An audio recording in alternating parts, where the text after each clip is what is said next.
Wamalwa, KTN. Now, DCP leader Rigathi Gachagua is accusing President William Ruto's administration of driving the British Army Training Unit Kenya, commonly referred to as Batuk, out of Nanyuki through alleged corruption.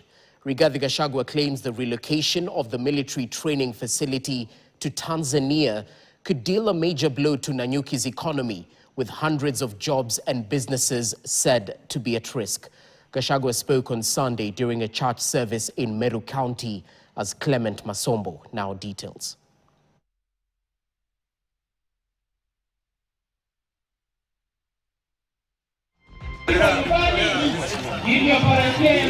DCP leader Rigathi Gachagua now claims that the relocation of the British Army Training Unit Kenya Batuk from Nanyuki to Tanzania is a direct consequence of corruption.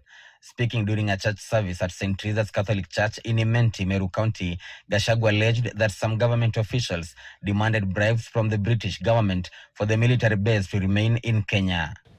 Wameanza kuitisha hata wazungu hongo. Wazungu weupe. Na hii Ruto na watu yake hawajui wazungu. Hii wazungu mambo ya hongo wataki.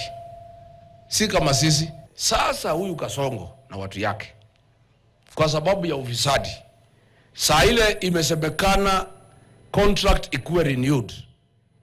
The Committee of Parliament for Defense and Foreign Relations, the chairman is called Nelson Koech, ni mtu ya Kasongo. Ameambia hii wazungu, for us to renew the contract, we want 3 billion shillings. Gachagua said the departure of Batuk could have far-reaching economic consequences for Nanyuki town, which he described as a major beneficiary of the military presence for decades. He claimed the facility has supported joint military training, counter-terrorism cooperation, created about 500 jobs, and boosted local businesses through procurement, transport, and the hospitality sector. Hiyo training inalete manufaa ya kutosha katika Jamhuri ya Kenya.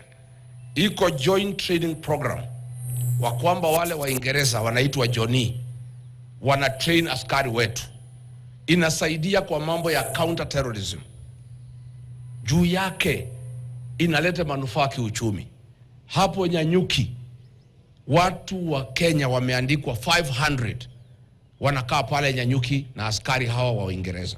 The former DP further accused President Ruto of misleading Kenyans on national issues, vowing to continue challenging what he termed as falsehoods by the government.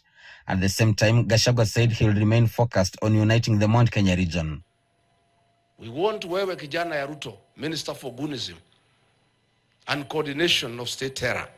Can you issue a statement, a very categorical statement to the international community, confirming that there will be no goons in this country going forward?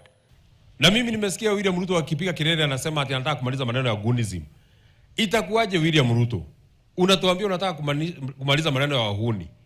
Na kwa cabinet yako, mmoja kati ya waziri wako ni waziri wa wahuni, is the Minister for Goons and Coordination of State Terror. Itakuwaje unataka kumaliza goons na waziri yao anakaa kwa cabinet yako?